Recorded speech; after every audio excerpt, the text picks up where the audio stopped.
welcome back. We are the Couch Company. I'm here with Tyler. Hey, John. And my name is John, as he I'm already sorry, spoiled. I'm Tyler. My bad. I didn't know. Okay.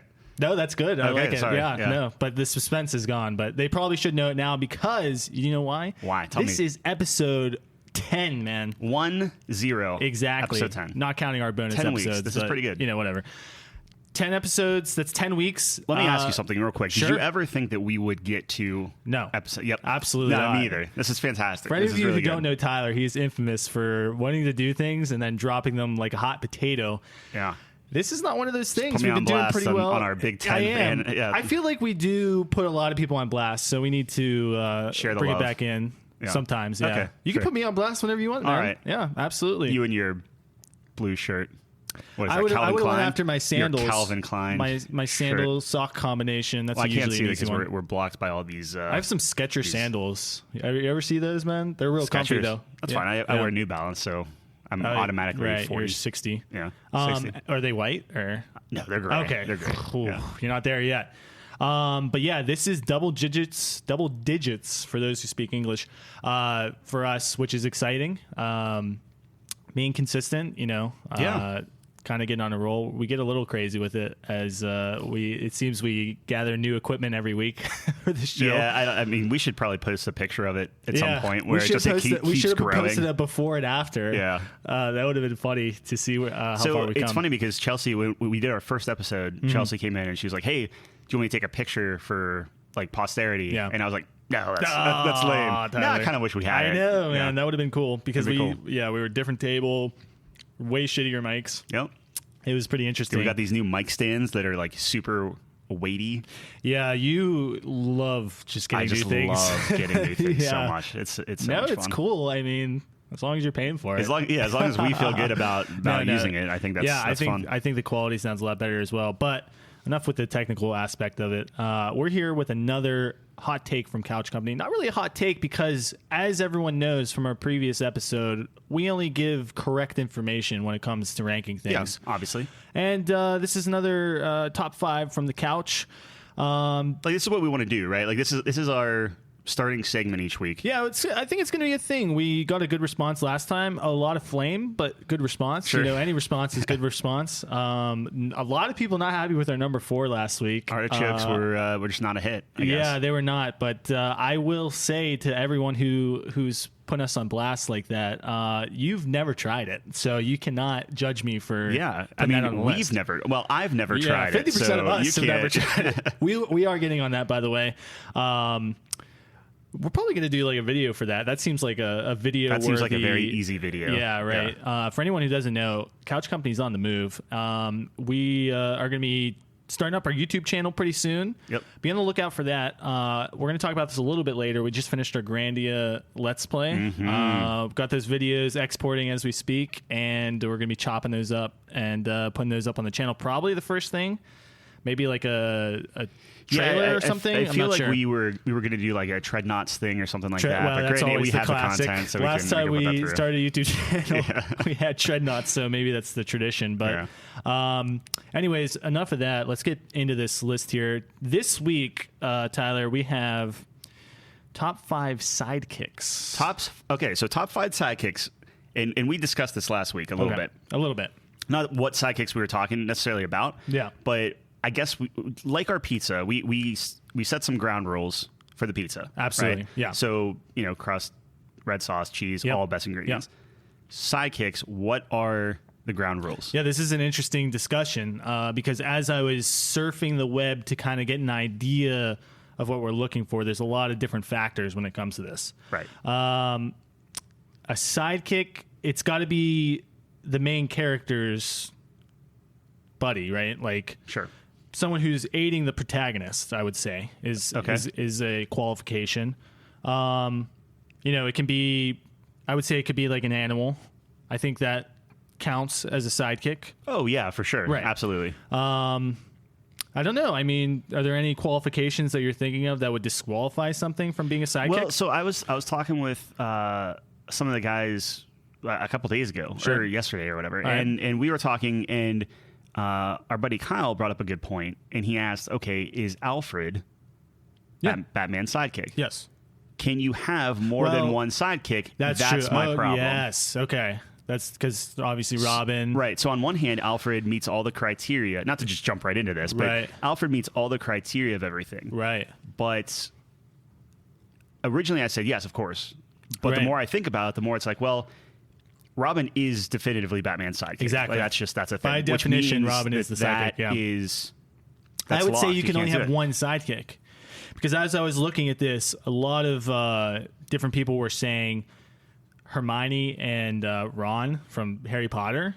And to me, you can't have two sidekicks. You got to pick one. And neither of them even feel like a sidekick to me, I guess. They were almost like as Ron important as was him. Hermione's sidekick towards the end, Yeah, right? I would say if you had to choose, Hermione was Harry's sidekick, right? But she was more useful than both of them, right? Like, Do you put Hermione as Harry Potter's sidekick over Ron? Like, wasn't Ron his best friend? yes, Isn't there some sort of correlation there where if you have a best friend, like that's your sidekick? not necessarily. No?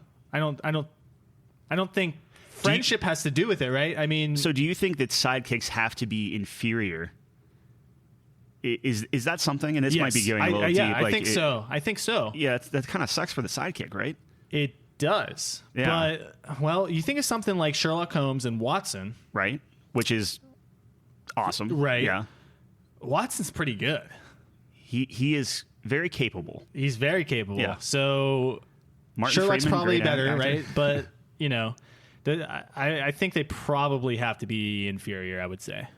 Inferior, so as in, like, to the main character's main strengths. character. They complement Right. usually. Like Right. inferior is probably the wrong word, but right, if you're yeah. looking at Sherlock Inferior is Holmes, for harsh. instance, Exactly. Watson is, for lack of a better term, dumber than Sherlock Holmes. Yes. But he provides like the Different the brawn, perspective. right. Exactly. A lot of things that Sherlock can't provide him himself. Is And- Watson on your list of Absolutely, top 5? yeah. Okay. So I actually, did some scouring on this Sure. because this one's a little bit, I've eaten pizza my whole life, Tyler. I'm pretty well versed. But I've also watched a lot of movies and TV shows and stuff, so I had to get more of a grasp. There's only so many pizza toppings, and we've somehow found the weirdest ones, even that being said. But I used the aid of the internet this time, and I actually have a couple different categories just to organize them a little bit better. So I have video game sidekicks, I have TV show sidekicks, oh my movie gosh, sidekicks, you went like hard on this. Okay. and book sidekicks. Okay. So books will be comic books, whatever. Sure. There's not a lot of book sidekicks. I don't read a lot of books, but yeah, I did go a little hard. So hit I me. like the Give premise. me. Let's start getting with on the here. list. So Let's see what we've got. we'll start with video games. Video game sidekicks, Luigi, Okay. obviously. So you consider Luigi a sidekick of Mario, even though Yes. they're brothers. So Absolutely. what is It's well what known is that Yoshi? Mario's more capable than Luigi. Agreed. Yeah. But Well, it depends what game we're talking about too. If we're talking about not Super Smash Bros, Super Mario Bros, which is the original. Yep. Luigi's obviously the sidekick because when Mario dies, he takes over. But I mean, They're a if team. we're gonna dwell on this, Yeah. they are identical. No, Luigi's actually better in that game.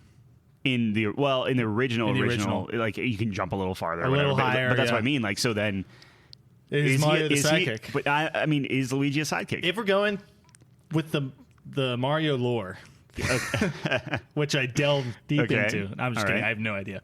I would say that Mario is better than Luigi, just historically. I agree with you, but is Yoshi Unless it comes to ghosts. fair enough? You Luigi know. is a better ghost, But that Mario- goes to a sidekick thing. The things that Mario can't handle, Luigi steps up to the plate. Yeah, I mean, hey, I'll allow it. I'm not Yoshi's gonna good. fight you I mean, on that. Yoshi's good, but it's not really a sidekick. It's more like Yoshi's the mount. Yoshi's Mario's mount. Man, You can have a mount all and a the sidekick. Yoshi fans out there, I do apologize for my. Yoshi's my friend great. here. I'm not Yeah. saying he's not great. I'm just saying there's a difference. All right. I mean, hey, I'm not fighting you on Luigi. Luigi's on the list. Let's see. Well, not on the top 5. Would you put Yoshi over Luigi though? me? Yes. Really? Yeah. Okay, we can talk about that then. Yeah, we So, can. Luigi or Yoshi, Okay. whatever. Mario's sidekick, I guess we'll say. What about Toad? Toad supports him all the time. Yeah, but not as much as the other two. Super Mario Brothers 3, Toad's always. I haven't giving played him that all one, the dude. same- My lack that's of true. Mario All right, well, you need experience to- is okay. really killing me here, man. Go ahead and. I just went with the obvious choice. what like, about Luigi what about must Mario's be. hat in Mario Odyssey? All right, Is that we're a done. You're sidekick? cut off Okay, from Mario. sure. We'll go back to Yep. that one. I have Diddy Kong. That's great. Yeah, But also that kind of that ruins my argument on why Luigi shouldn't be, because Diddy Kong is Donkey Kong's son, yeah, right? So Diddy Kong, that makes sense. You can't argue Diddy Kong's not the sidekick. though. He absolutely is, which is why my argument is dumb for Luigi. So I Right. might have to rethink that. We will come back to that. So Mario's a contentious point right now, but Diddy Kong's solid. I have. Let's see what else I have. I have Sparks from Great. Spyro. Sure. A little bit different, on what he's capable of. I have Tails from Sonic. That's a great one. I did not think of Tails. Yeah. No. I'm kind of reaching back a little bit for yeah, these. you're hitting it. Now, these are some of my ones from my generation here. So I have Clank from Ratchet and Okay. Clank. I have Daxter from Jak and Daxter. I have Ellie from like Joel and Ellie. I would say Ellie's a sidekick for sure, especially in the first one. I mean, obviously in the first one, right? Yeah. Okay. That's Because a good one. she's not even a playable character. Sure. And you had do combos with her and things like that, especially when you get into the thought of what a sidekick is for a video game. The gameplay elements really point to that.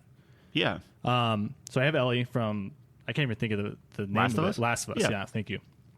I have Cortana from Halo. That's a great one. Yeah. I have Atreus from God of War. I hate him, but yes. If the Ellie argument stands, it's the same thing. I mean, that's so. no different than Robin being Batman's sidekick. 'Cause Right. He's still his Exactly. son, so. And that is all I have for. That's a solid Video list games. Just by itself. But then Yeah. you also have movies, Yes, TV shows, okay, let me- everything else. let me go Let's into Let's movies. keep going, yeah. Sam from Lord of the Rings. Yes. Chewbacca from Star Wars. Great. Donkey from Shrek. Oh, that's man, you are Yeah, you, I went you are hard. way better I went, than anything I've done. I have Goose from Top Gun. Okay. Inigo Montoya from The Princess Bride. So I would argue. Okay. This is interesting. I had to put asterisks next to the ones that you're challenging here. So Yeah. No, well, keep so going, yeah. is he the sidekick of the Main man, character. what's his name? Fuck. What's a Isn't great movie, he too? like he goes by some, I haven't seen that movie in forever. I know, yeah. He goes by like some name, but then he's revealed to be like the farmer guy that she always liked or whatever. Yeah, I forget. It's It probably doesn't matter. William or something. I don't know. Someone will Someone's Tell us cringing. in the comics. It's a great comments. movie. But I guess what I'm It is a saying good is, movie. I fucking love that movie. Andre the Giant is Inigo Montoya's sidekick. So this is a thing. I think if we're talking about the theoretical structure of a sidekick, Yeah. a sidekick can have a sidekick. I think that's totally possible. Yeah. Yeah. Okay. All right. So yes, you're right, but that doesn't make him not the main character's sidekick, because we're talking about.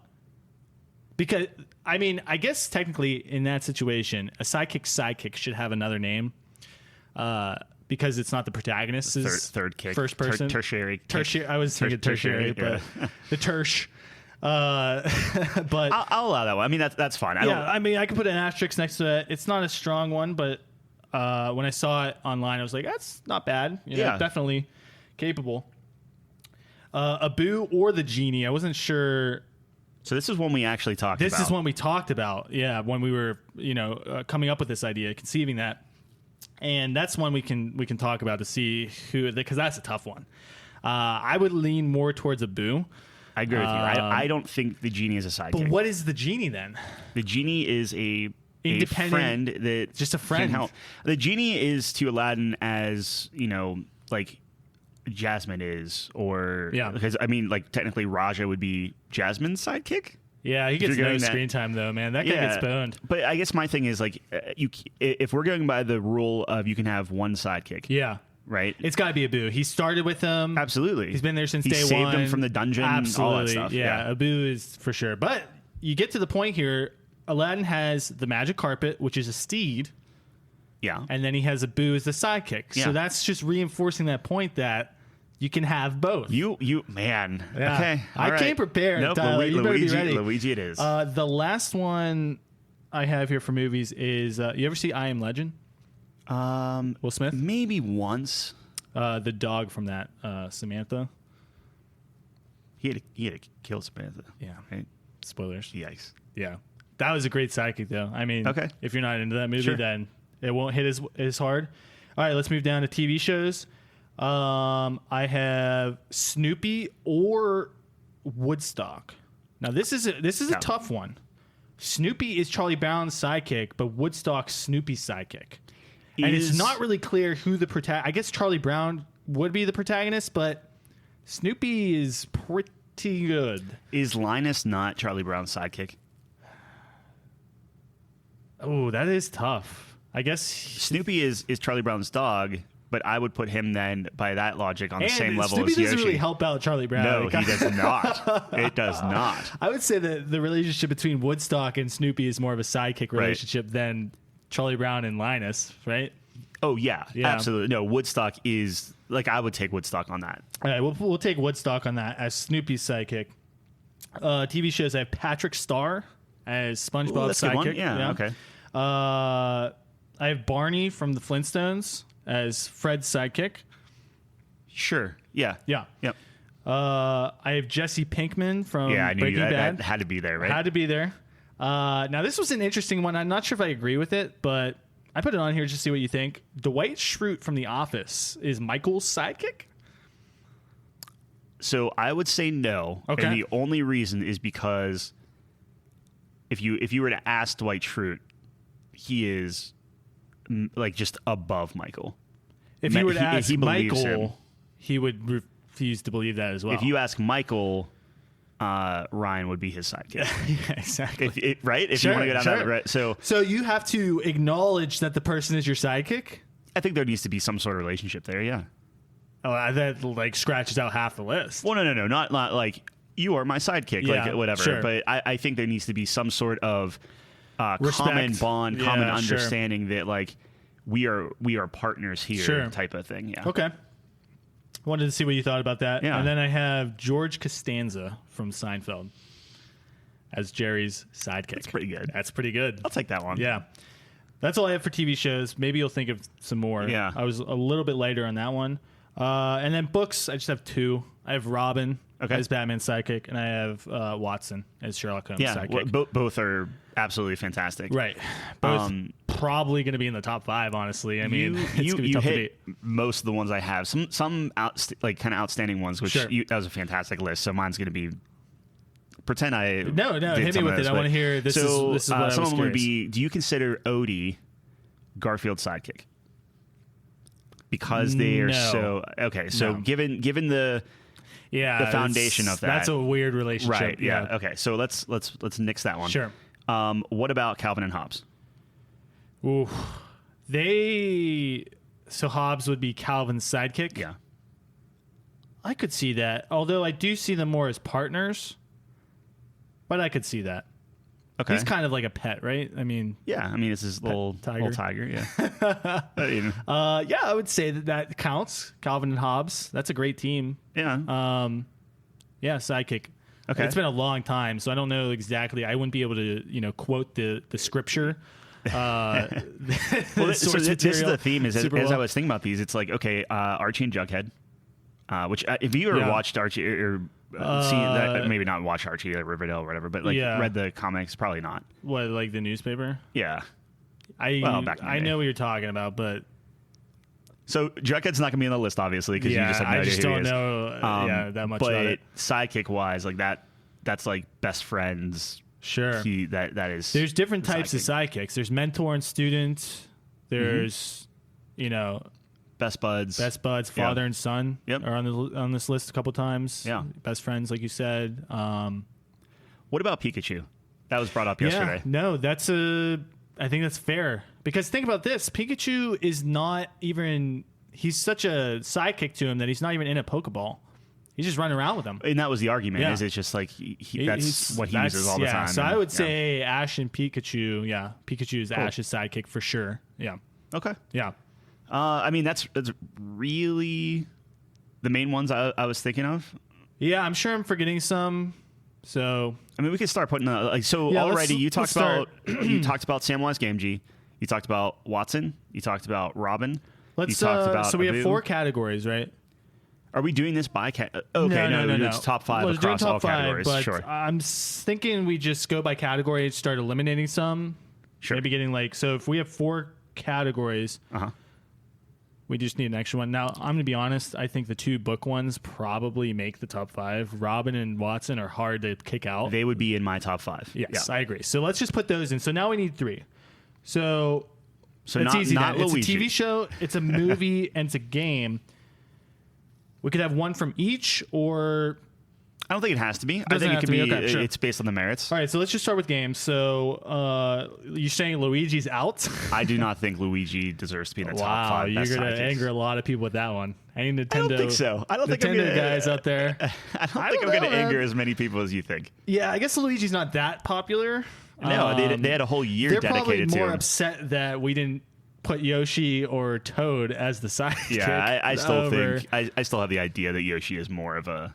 I would concede that to you, dude. I would concede that one to you because that is not my area of expertise. Let me put it this way: I still don't think Yoshi's top 5. Sure. Okay. I mean, if that's how you're feeling there, we can put Yoshi off the list. I'd probably put. See, I'm looking at these. Some of them are really good, so I'd probably put Atreus and Ellie off the list. Off the list? Yeah. They don't seem, while they are fantastic. I know you don't like Atreus. I do, but I just don't think, there's some heavy hitters on here. Is either of them beating Diddy Kong? No. Are either of them beating Tails, or Cortana or things like that? I think Cortana and Tails beat Diddy Kong.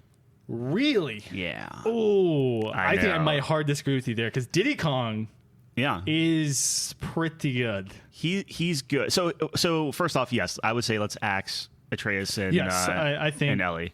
Nothing against them, just the I just don't think stiff. they necessarily gameplay wise. Yeah. Sure. Well, Ellie, I mean, she doesn't add that much. You just kind of float her around. Well, the gameplay in that game is it's a little bit different. Yeah. Fine, Atreus helps Kratos a lot. Yeah. Do I think that he's super supportive and help it? I don't know. It's pretty interesting because actually the relationship between those 2 characters is very similar. I mean, what do? They keep the main character grounded. With Atreus really is like Robin, which is crazy, right? If you think about it, they have about the same dynamic as Batman and Robin do. So why is Robin on our list and Atreus isn't? He's Atreus is standing on the shoulders of Robin, though. Robin defined what a sidekick is. I agree with you. The dynamic absolutely. duo I just wanted to call can't be it out. beat. Yeah, I think it's good. I don't think they did Robin better than Robin. If that's what you're saying. Fair enough. Sure. You have to ask yourself, did it do it better? Yeah, I mean, you still have the angst stuff, and obviously Robin eventually leaves Batman and does his own thing. We're talking about Dick Grayson, of course. Yeah, who else is there? I mean, come on, man. This is a quick rank the Robins, all 4 of them. Wait, just 4? Yeah. Well, are there more? I mean, the main 4 are Dick Grayson, Todd, sure, Damien, and Tim Drake. Yeah. So I would do Dick, Tim Drake, probably Todd, and then Damien. I switched Todd and Tim. Yeah, it could be either or. Because I really like Red Hood. Yeah, but that's not. Oh, so you're talking his entire best thing. Robins, yeah. Whole entire arcs. I might agree with you. So they did have I believe her name was Kelly on the Frank Miller one, which technically I guess isn't canon, so you don't have to count it. Sure. And then I think there was one other Robin. But I'm sure there was. I'm just talking about the main 4 that have had a substantial amount of time as Robin. I can give you that. I think we can all agree that Damien's the fucking worst. I don't know enough about him, though, that's why he's the worst. He's such a dickhead. Yeah, okay, fair enough. So, real quick, while we're on the subject of this and kind of in the Batman universe, do you think Harley Quinn is a better sidekick to the Joker than Robin is to Batman? Oh, my God. No. Yes. No. My goodness. I would say no. But I do like Harley Quinn more than Robin. So I would say, because if we're talking about what makes a good sidekick, and the relationship has to be solid, things of that nature, Yes. that falls apart real and that's quick, why, right? Yeah, I agree with you. Now, is it a better dynamic? Now we can start. Well, it's a terrible dynamic. She better is, as in entertaining, more interesting, emotionally better abusing. written, yeah. Harlequin is. Well, I mean, more, it's I'm it's saying more like, interesting. it is way more interesting. Yeah. I think that it's not like if you were just taking her and you weren't taking kind of the like I think what makes a great sidekick is the like you said like the mutual bond between the two. Yeah. And I think Joker is just obviously super abusive and just screws her every time. So that's why I would give the thing to Robin. We're taking a more uplifting sidekick philosophy to this, and which I think people could disagree with. I think you can have bad relationships and still consider people sidekicks, I guess. Yeah. But I guess our interpretation would be more positive. Sure. So that's why I would say Robin over that. But like I said, I like Harley Quinn more than Robin. That all being said, bye Ellie, bye Atreus. Yeah, see ya. So that leaves Clank, Daxter, Sparks, Diddy Kong, Cortana. I'd probably kick... You weren't big into like Clank and Daxter, right? I mean, we could kick them off, I never played them, so I don't know how. I think they're good. What makes them good? Can you make an argument for them to be on the top 5? Like, are they top 5 good? No, but Daxter would be off. Now we would need Nathan to defend Daxter because he was really into those games, and I wasn't as much. I was really into Ratchet and Clank though, so I would say Clank's only argument I would have is it's a pretty interesting relationship because since he's a machine, he literally becomes the equipment for Ratchet. So he becomes his jetpack. He becomes all these different things that helps him out, which is kind of a more interesting relationship because it's more directly responsible for helping him. Like they're literally tied together. He's on his back. Yeah.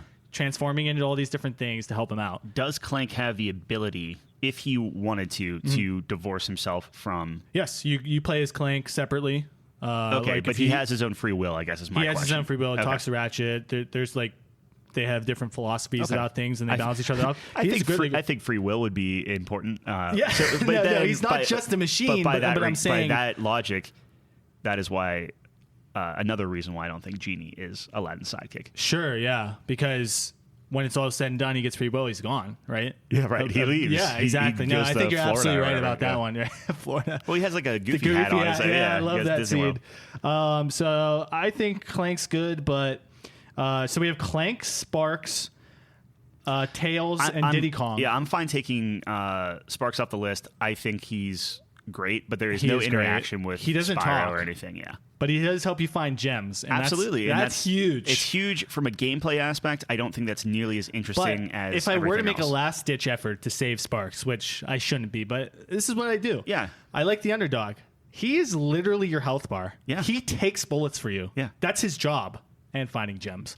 Right. Which are the two main functions of this game. Find gems and stay alive. It's pretty good. But is that a criteria on... best sidekick? Yes, because we're going to be arguing that Sam's one of the best sidekicks, and guess what that guy does for Frodo? But there's more of a interaction. Yes. Okay, there. if we're can we just Sam and Frodo? Tell you what, can we take Sam and just put him on the list and I was going to do some suspense, but yeah, Sam's probably in the top 5. That being said, I think it's a very interesting thing between Cortana and Master Chief, and Cortana is Master Chief's kind of morality, really, yeah, in a more direct way, because we're talking about someone like Atreus and Kratos, where Atreus does keep him grounded, but he's a kid, and ultimately Kratos has the experience, things of that nature, where he's gonna have more of an idea of his worldview. Master Chief has a completely different backstory, right? He doesn't have... Well, you read the books and stuff. I didn't. I didn't read I read maybe one. As far as I know, in Halo 1, if I'm not mistaken, he's awakened, and that's his first being. I know that they had to go through being transformed into the yeah, he went through all the Spartans. Experimentations and stuff, and but he didn't have any projects. Didn't he get kidnapped as a kid or something? Right? Isn't that how that works? More or less. So he has no real world experience, is what I'm trying to say, pretty much. Outside of his training, yeah, right. I'll give you that. So Cortana is literally his morality. Like literally, because she's put inside his head even. It's not even like an external person saying this. So that's like I always found that as a really interesting dynamic because she's like half of his soul. But when you're talking about sidekicks, sure, does Cortana beat out Tails? Which is it's a nuts thing, but this is where we're at. I know. Tails and Sonic have a pretty interesting relationship. They're like best buds, right? I mean, I'm not a big Sonic guy. I think if you have things like if you say, "Oh, Batman and Robin," instant sidekick. Now, okay, I will say Tails. if we're going by iconic, we could go that route. But I will throw back your argument to me when I'm talking about video games. Is the most popular instantly the best? No, I'm not. And I'm not making an argument for Tails to be on the top list. Right. If you're saying Tails should boot out Morgana because when we think of sidekicks, we think of Tails before Cortana. Cortana, yeah. I don't know, man. No, I'm saying I think there is more. Cortana and Chief are. I'm not saying it's a romantic thing, but there's like it's intimate though. Right. Yeah. Very. Can you be intimate with your sidekick? Yeah. Okay. I think so. Sure. I mean, I don't know. Sure. It's not a prerequisite. We didn't. I don't think we listed any romantic. Well, you talked about Sam and Frodo. Is that really a thing? No. I'm sure in some fanfic there is. Yeah, there's fanfics and everything. They're still making out on Mount Doom, honestly. True. Probably. I hope so. So you're saying Tails? What I'm saying is, in my mind, I view Sonic and Tails as a better duo. What about Diddy Kong? Sidekick. You think Sonic and Tails is better than Donkey Kong and Diddy Kong? When I think because I think if we're having a video game a battle royale, I think Diddy Kong wins this. I think he is the best video game sidekick. I think Diddy Kong is essentially the Tails of the Donkey Kong universe. But I think it's better. I don't personally agree, and that's not me even saying. Like, I don't have any special affinity. Personally, I would take all that off the list personally. Oh, okay. But that's good to know. I don't have. I don't have any specific, love of Tails. Yeah. But I think when I'm thinking of sidekicks, I view Tails as a sidekick more than I view Diddy Kong as a sidekick. I'm not discounting that Diddy Kong is a sidekick. I'm just thinking back to the Sonic games, and like Tails doesn't do that much for him though. I mean, he does as much as Sparks does, I suppose. Sparks takes bullets for you. Yeah. Well, what do you think Diddy Kong does? I thought.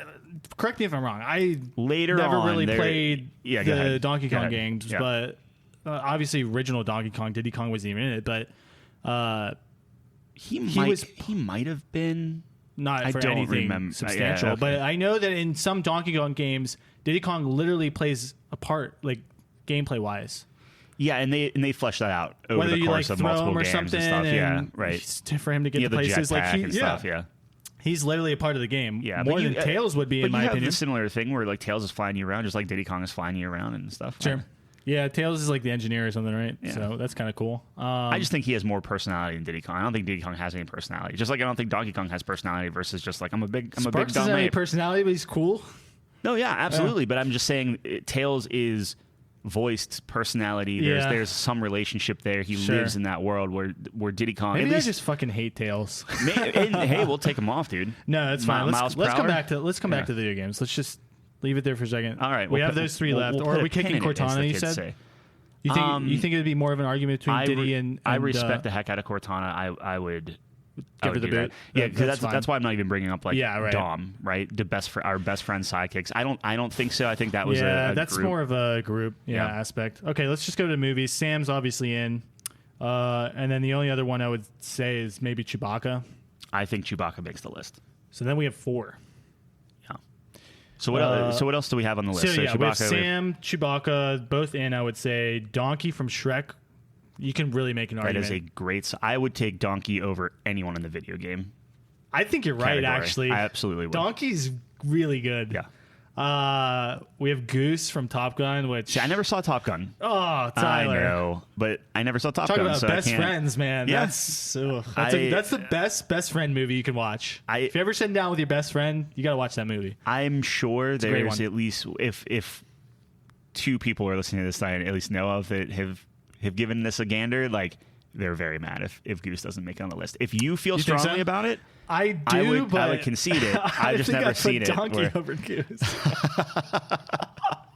How horrible was that? Oh, that's Donkey's probably a fantastic sidekick. I will probably put that as the title. I mean, for when our you think podcast. of sidekicks, I don't know if you immediately go to Donkey, but once Donkey comes up, it's hard to get him out of the conversation. So you are saying definitively Donkey beats Goose.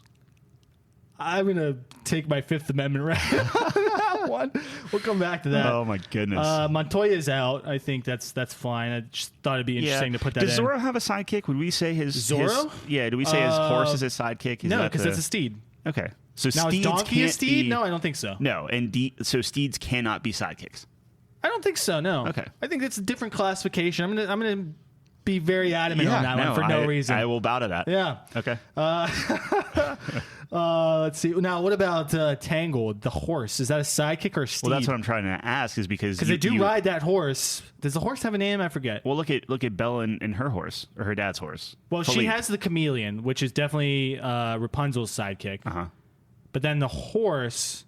Now that's an interesting relationship because it starts off as the enemy of the dude, the prince. Totally blanking on names today, but you know what I'm talking about. Here's a question for you. Yeah. Between Lumiere and Clogsworth. Clogsworth or Clogsworth? Clogsworth, probably. He's a clock. That makes sense. Yeah, he's not a wooden shoe. He might be. Who is the sidekick there? I would assume that Clogsworth is Lumiere's sidekick. Yes, absolutely. Lumiere's a Chad. That's just what it comes down to. Okay. Like, sorry, like it's a hot take. It is a very hot take, but tell me I'm wrong. I mean, that Lumiere takes that was one that originally I had on my list. And the more we kept talking about it, that's interesting. But if we're saying it has to be the protagonist sidekick, it changes the game a little bit. Oh, that's right, and that's why we didn't have Harley Quinn and Joker. That's Buffalo the same chicken pizza. But that's the same. That's the same reason why I didn't include LeFou. With Gaston, where I think he's a phenomenal sidekick to Gaston, but I don't think there is he's literally now that's an interesting sidekick relationship because he's literally a punching bag. Absolutely, it's Gaston. the same reason why we took I took Iago off the list. Iago, I think Iago is essentially Gaston the same as or Gaston and what's his face or Iago and Gaston Jafar. and LeFou. I think LeFou does way more for Gaston. Really, dude, Gaston is in such a funk. He is depressed. He's in in LeFou. Choreographs the entire bar and makes this massive he on the spot. So either LeFou is practicing this song in his shower every night. I know, right? Because he's so in love with this guy. Sure. Or he's just that talented that he can go from depressed Gaston to like bursting out of his Super chest. Chad Gaston, yeah. No, LeFou 100% that's every an excellent argument. Yeah. Probably one of the best you've made, and I'm totally supportive and on board now. But the problem is Gaston does not reciprocate that affection. No, and I feel like that should, like you said earlier, our list is a more positive sidekick, like more classic protagonist and his sidekick, his or her sidekick. Yeah, so special mention to LeFou because I think he would 100% be on my list. There's got to be like negative sidekicks, like anti sidekicks, because that would be interesting. Like so Luigi. Abu or Genie, I think it's just the first three. Sam, Chewbacca, and Donkey are all in contention for top 5. Yeah. So right now we have Robin, Watson, Sam, Chewbacca, Donkey. That's pretty good. That's 5. Yeah. What else? And we still have to get to the TV shows. Okay, so we have Woodstock, we have Patrick, we have Barney from Flintstones, Jesse Pinkman, Dwight, and George Costanza. Yeah, I think a lot of those are more kind of best friends, best buds versus necessarily sidekicks. I think Woodstock makes a lot of sense. I don't think that he is as strong as the other 5 you mentioned. I would say the exact same thing with the Flintstones. I would say the exact same thing with... So Jesse Pinkman is a great sidekick to a point, and then that gets... I mean... Derailed. That's a Walter very Wright's weird... the bad guy. So by our rules... Is he? Yeah, by no, our... he's the protagonist. But he's making we meth. said, technically, it has to be the protagonist. And while Walt is an anti-hero... I don't think Walter White is good to Jesse Pinkman. No. So therefore, okay, sure. He is the protagonist, though. Yeah, and stories about him. You're right. But if we're doing a positive relationship, maybe creating Jesse meth Pinkman, is not the. But the way to go. it is an interesting relationship, though. That's absolutely to get into. I put that on the same level as like a LeFou and sure, for sure. Unravels. That's more of a father-son kind of deal too, Yeah, which is actually, interesting, you're right? So, I would say out of anyone in the TV show, I would go with Patrick Star.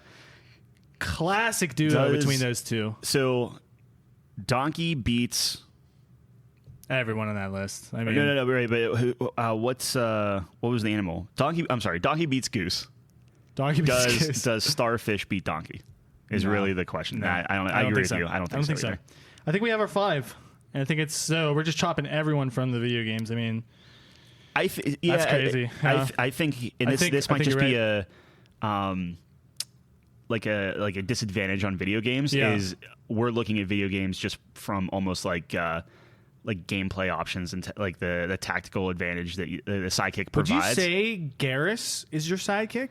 See, I was thinking about that too, but you could play it without even fucking caring about him. Exactly. Yeah, I think that's now everyone knows the canonical version of Mass Effect. He is your number one guy, but I mean, the fact that you have more options and there's not one set path, I think I'd agree with you there. Where it's not, doesn't count. It doesn't count. Yeah. No, I'm with you. All right, so as people are screaming into their TVs, pretty good sidekick. He is a great wingman. I don't know about a sidekick, but yeah. All right, anyways, all right. So our top 5. We have in no particular order. We have Robin, Watson, Donkey, Chewbacca, and Samwise. Yes. I did not think we would be here, but now that I'm saying it out loud, we are here. Who do you think is bottom on that list right now? Taking another look. Say Donkey. Donkey's bottom on the list? Yes. Does he beat Robin? No. Does he beat Watson? No. I think Donkey might beat Robin. No way. Are you serious? You think Donkey beats Watson and Holmes? No. I'm not saying Watson and Holmes. I'm just saying specifically Robin. He might beat Chewbacca. Okay. He might beat Chewbacca. How do you feel about that? I don't feel good about that. I didn't think you would. Yeah. Okay. Really? Okay. If we're talking about relationships and how much they contribute, Chewbacca can't even talk. We don't even know what he's saying. But it doesn't matter because he's the sidekick to the guy that understands him, and that's all that matters. Yeah, but I guess, dude, they're quiet moments. You don't know what happens. They could be having these in-depth discussions. Donkey and Shrek banter is really good. Yeah, no, it is. And their relationship. So we get Han and Chewie, and they're just obviously just at the hip from the start. Yeah, but we get to see Donkey and Shrek's build up, which is the best part of a sidekick hero relationship.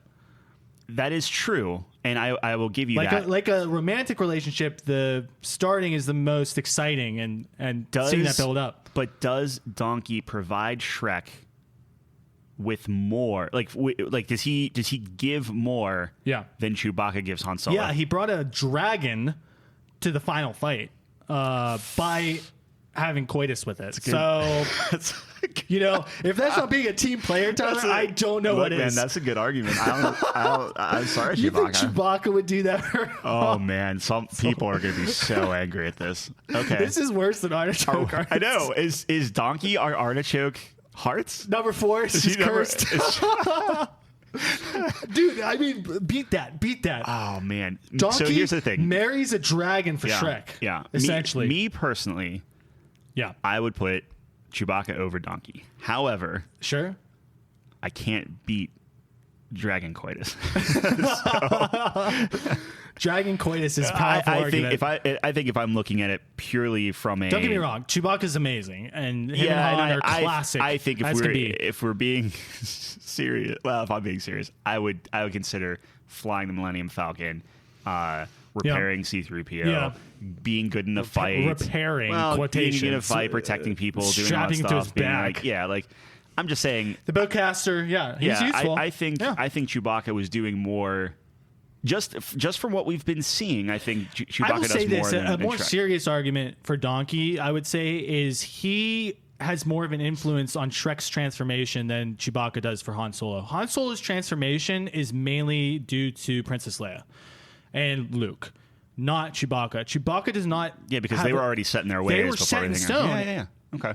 Han doesn't get his arc because of Chewie. Chewie was always a factor. Shrek, however, does on a large part to Donkey because of their conflicting ideologies, all of that stuff in their journey where he gets to spend this time with this donkey. Really transforms him as a character. I'm being as 100 as possible. Dude, you right convinced now. me. I'm in. Chewbacca, Yes. number 5. Man, people are gonna hate us. Chewbacca, Donkey. We're more climbing the list. Okay, Chewbacca, Donkey. Man, we're just gonna get roasted for Yes, this. absolutely. So many It's Star not Wars even- fans yeah, I know we're right done. now are just so livid. Actually, And I have it. a Star Wars question for you after this. So, Excellent. All right. 3 is between Sam, Watson, and Robin. Yeah. And I'll say my top 3. You say your top 3 because I think I have it. Okay. Good. Okay. Yep. My top 3 is Watson, Sam, Robin. I agree. Yep. Yeah. Because So I think you can make an argument for Sam being better. I agree with you, but it is just virtually impossible not to have Robin as a sidekick because when you're even posing the question, sidekick, it's the first thing that comes into your head. Like so many iterations. Oh no, right? I mean, but, it's just. But you. Wait. Hold on. Something might be wrong here. You flip it. You flipped. were going from bottom to top. I was going bottom to the top. So I had Watson 3, Sam 2, Robin 1. Yikes. Okay, so I am actually exactly opposite of you. No, because you still have Sam 2 then. Yes. Yeah. Okay. So we share Sam Yes. in the 2 spot, but you have Robin 3 and Watson 1. Me personally, I think. You know, Yes. Watson and Sherlock might be the only thing that can rival. So here's my thing. Robin gives Batman support, I Yeah. guess. Yeah. But what does he bring to the table after that? Besides, like fighting Just like and fighting. things like yeah, that. Oh, hey, okay, No, I'm here. definitely I'm here, different Batman. perspective. Different Whenever he's not in perspective. college or whatever. Definitely So different then perspective. I with mean, it depends on what Watson- Robin it is, but if we're talking, That's fair. If we're talking the best Robin, Yeah, well, which so is Dick Grayson, Dick like Grayson. I think that he provides Batman with combat support. Watson yeah, but it's provides also a Sherlock different with philosophical combat support. angle. To the point where he leaves, so I mean that's not helping my case. Yeah, but right. But that's what. Yeah. To be fair, though, so does Watson. Depending on what you're watching yeah, and sure. everything too. That's fair. I mean, So Sam won. I don't think so. Just because Sam's there from start to finish, and Sam's Sam, also his gardener, Sam gets nothing from Frodo. The only and reason he still literally carries him up Mount Doom. I know, yeah, Literally right. puts him on his back. If we're talking about just like again reciprocating and having this kind of common bond and stuff like Yeah. that, like Frodo is See, appreciative, which That's is why an I think Sam deserves it extraordinary on the list. example because you have the ring involved. Yeah. So technically, it's not He's Frodo's influenced fault. out of it, yeah. You know, real Frodo. You know, the core of him. Real Frodo. I mean, by the end of the movie, it's not really Frodo. Yeah. It's the ring, right? It's, Yeah, right. It's a warped distortion of what Frodo's should be, Mm-hmm. and I think deep down, obviously, Frodo has an unbelievable debt to Sam for what he had to put up with. Yeah. Like, so to you're me, saying it's our like- tiebreaker is putting Sam as the number one sidekick, and The more then you flipping talk about around it, it's the other? like, okay, well, what did the sidekick do for the hero? Who did more than Sam? Sam did more than anyone.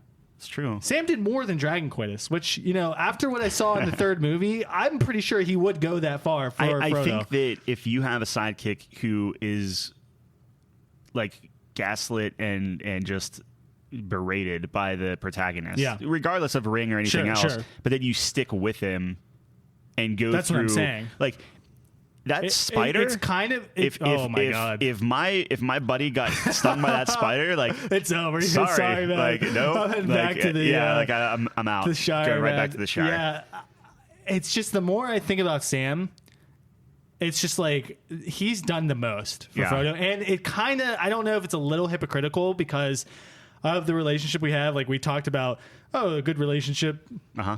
his criteria where obviously their relationship starts off very good, right, but then deteriorates because of external factors, and I don't know if that counts or not, but the fact that he still sticks with him, but you could make the same argument for like Harley Quinn, but she eventually leaves. He doesn't though. That's the key difference. Yeah, like Sam is there beginning to end, right? Which I think to be top 5, you got to be there beginning to end. Yeah, I feel good about the first one, and honestly, like you gave me mushrooms last week, I would concede Robin as number 2 if we want to do Sam Wise. Your argument though with Watson and Robin, I think I'm going to concede Watson to you for that though. You think? Yeah, I think so because as I'm trying to make a solid case for Robin, it is like because he does provide a lot of support to Batman. Mm-hmm. They're iconic, so they have to be here. But when you really get down to it, when worse comes to worse, Robin leaves every time. So here's the thing. Or he dies. He does, but the problem is, again, speaking specifically of Dick Grayson, he also comes back constantly. Like Batman gets crippled. Yeah, but he's not his sidekick anymore. When he's Nightwing, he's not his sidekick. That's true, but I feel like they're not acquaintances, he's officially. So you're saying all?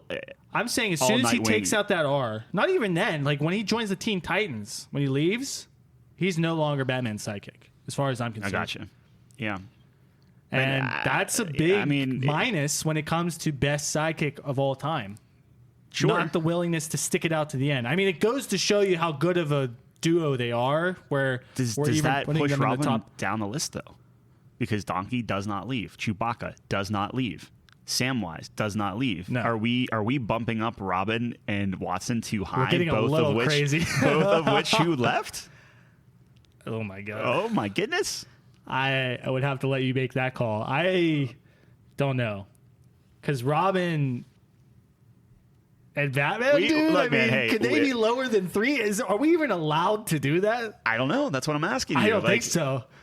I think from my perspective, being iconic is a factor. Okay. Not the only factor, but it is a factor. And the fact that that's the first sidekick everyone thinks of has to give mad points to Robin. Where you built what a sidekick is. Okay. Like you are the definitive version of a sidekick. Okay. Like the term sidekick comes from you. Yeah, no, you convinced me. I'm good. So, I got it. Robin 3, Watson 2, Sam 1. If you are comfortable with that, I'm comfortable with that. I'm comfortable with that. That's fine. Because I think we have pretty fucking good arguments for Sam being 1. If anyone comes at us with Sam's not 1, name someone who's done something more for the protagonist despite all the shit he had to go through from him specifically. I would love to know other people's protagonists. That would be awesome. Yeah, tops, but. Can they leave comments, or is that I don't know. I'm sure some platforms can, but I don't know. You can always call in, just leave a comment that way too. You can go on couchcompany.games. Yeah. Leave us a comment. You can leave us a comment there. Leave us a comment there.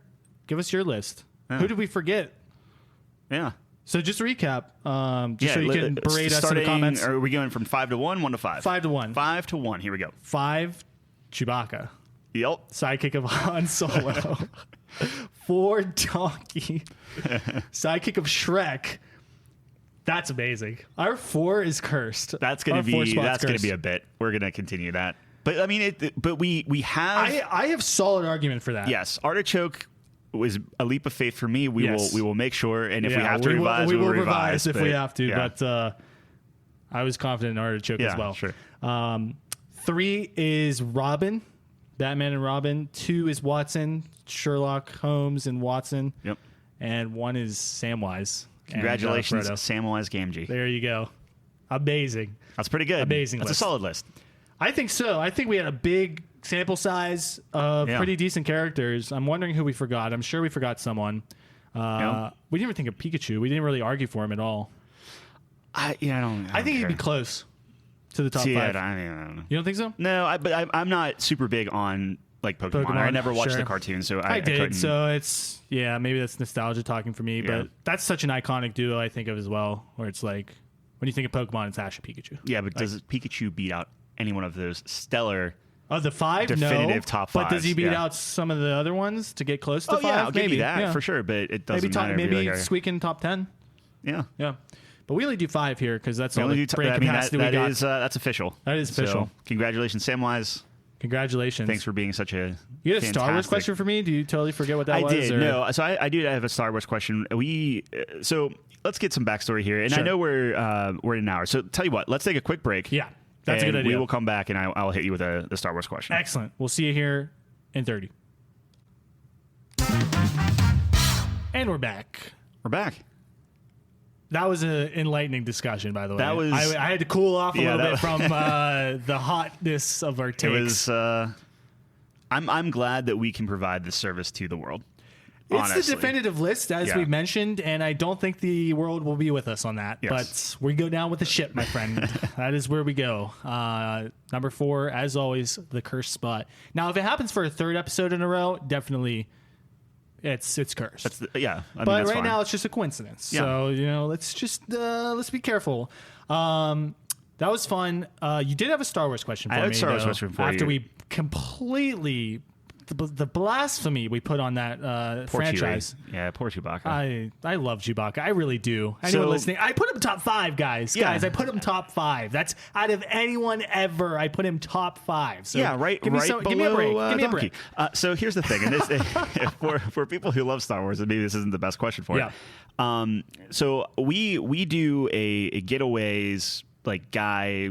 I don't want to say retreat. We do this soccer trip every year, which is basically just an excuse to go play board games and drink an insane amount of alcohol. As you do. As we do. Yeah. So this year, after the drinking part was done, so we have this competition. It's who can drink more, all this other stuff. Sure. Eventually, so the drinking games are first, and then... Well, the drinking games are just for 24 hours of just 2 days of drinking.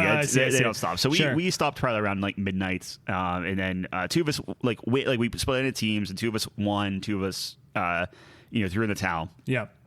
Congratulations to me and Mike. We did win. There it is. I was wondering. So it's pretty good. Yeah.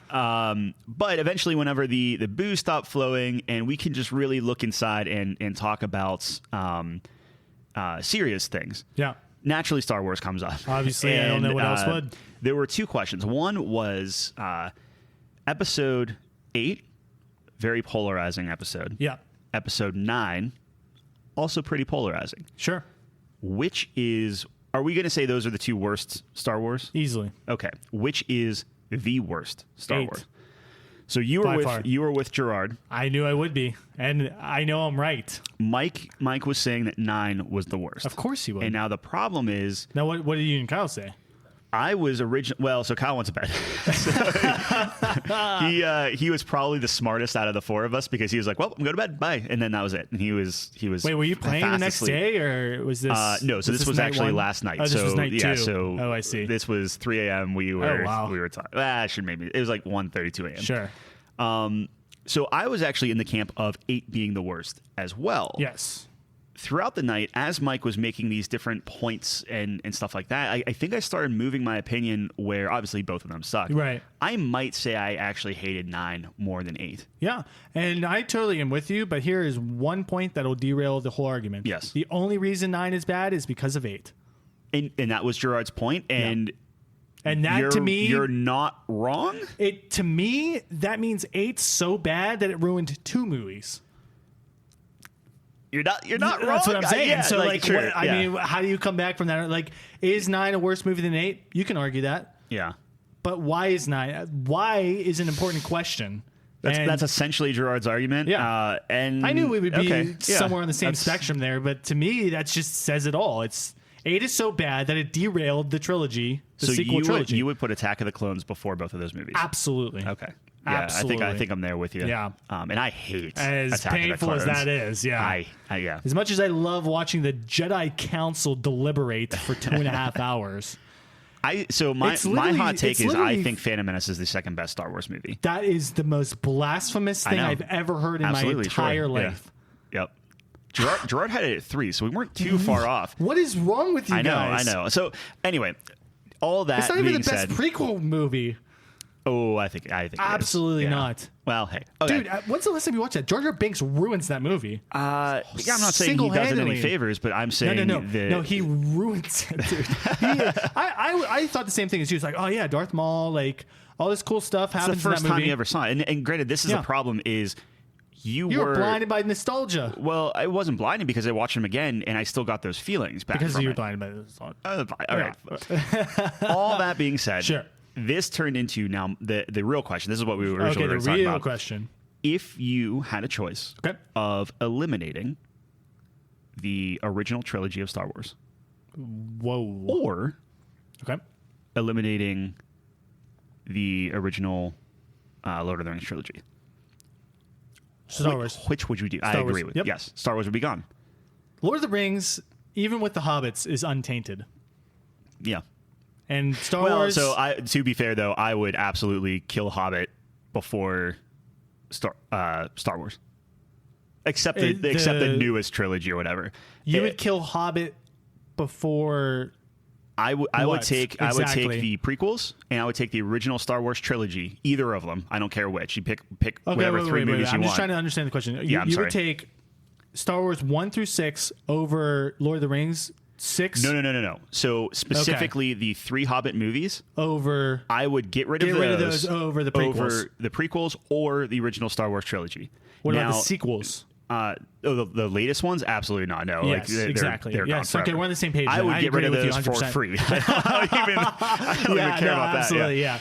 Yeah. But specifically, Lord of the Rings, I would. The prequels would be tougher for me because I don't know why. It's insane. We're talking about brain scans. We need one for that, dude. I would actually. The more I think about it, I would actually get rid of 1 through 6 of Star Wars.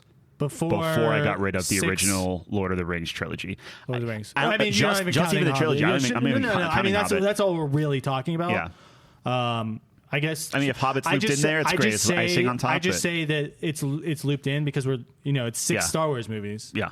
Like the better question was original trilogy Star Wars or original Lord of the Rings. That was the original question. Yeah. And I still remain the same. It's because of the external factors. Now, if no other Star Wars movies came out and it was 3 on 3, that would be a lot tougher. See, I disagree with that. I think it'd be even easier because then I would go as far to say I would. Well, that's because you like the prequels so much. Well, I like the Star Wars lore. Now, if you were to say Lord of the Rings franchise versus Star Wars franchise, Lord of the Rings is gone. I think Lord of the Rings is gone. Yeah, because Star Wars has a million more things that they have. Right. That's why we had to kind of limit it just the 3 movies. No, I agree. It is Lord of the Rings movies. Save that was easiest. Or easier than I thought it was going to be. Those movies are fantastic. Like those are just actually good movies. They're not even like good. It's 20 years. Like it's a 20th anniversary. Yeah, that's crazy. So and we were talking about this too. We need to have that weekend. We talked about that today, actually, specifically. I am the 4K remaster, color gradient or color graded. Do you have those? Or those are going to be here in I knew you would do days. It, man. Good. So 12-hour day. It's going to be a long day. No, I'm ready, man. We're going through the whole thing, 4K. It's going to be gorgeous. Yeah. It's going to be immaculate. Yes. And I'm very excited for that. Yeah. I hope I'm invited. You're invited. I mean, you were there when we talked about it. We hatched the plan. So excellent. So besides the philosophical Star Wars / Lord of the Ring questioning, anything else spiritual or? I have one more question from you. Soccer trip. Oh, for the soccer trip specifically? Well, you can ask your question as well. I mean, if there's no other eventful... Well, no, my question was going to be a segue. So sure. Soccer trip was largely good. Yeah. And just for anyone wondering, the reason it's called the soccer trip is because originally they would go actually somewhere else and go to a soccer game disguised as just a drinking weekend. But that has devolved into just going over to Kyle's house and that's not to say games. It will come back. It's just COVID. I mean, it kind of ruined it last year. That is the main reason. Yeah. Still a good time. I'm assuming. It's always a good time, right? Like things will always get heated when drinking is involved and competition is involved. It's probably good that I don't go to those because specifically for the way we do it for this one. If me personally, I like it's 2v2 or a 3v3 or whatever. It doesn't matter. But it's one team takes a drink, the other team has to take a drink. It's a volley. Just very, very easy. Yeah, right. And the only stipulation is you have to drink one drink every hour. Sure.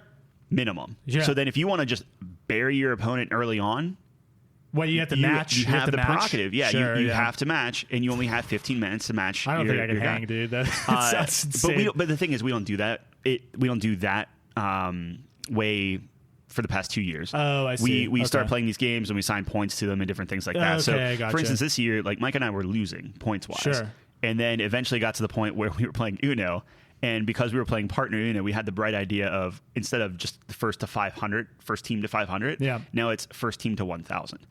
So that took 3 hours. Oh my God. And that devolved into, so we actually drank 4 drinks throughout the course of that game. Like we went through 4 beers to do it. And even then we were like just telling each other cards to get the game done. Yeah. But because we spent so much time there and drinking so much time, that's how we kind of squeaked by. Like by rights, we should have lost point wise, but we held out longer on the drinking side. Hey, that's part of the game. That's part of the weekend, man. Exactly. I mean, that's awesome though. Yeah. Overall is really, really fun. Great. I got extremely sick Friday night, and then I had a terrible migraine all day Saturday. But this morning I woke up, I was fine. I was chugging water like crazy last night. Human body's an amazing vessel, my friend. Man. It was good. So great. Yeah, that's good to hear. So my question. Sure. Tell me about Grandia II, John. Grandia II, a little known game back in the early 2000s, made by Square Enix, I think. I don't think so. Square Enix was on the title screen or the credits. Yeah. I don't know if they had anything to do with the remaster or. Okay, well, actually, no, it was some other company that did the remaster. But, I believe would be the.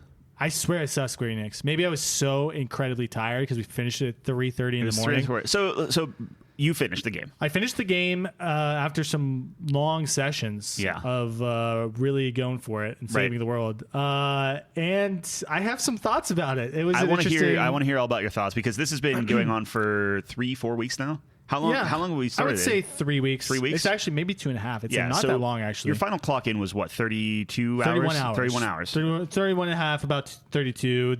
Minus some crashes that I will be getting into as well.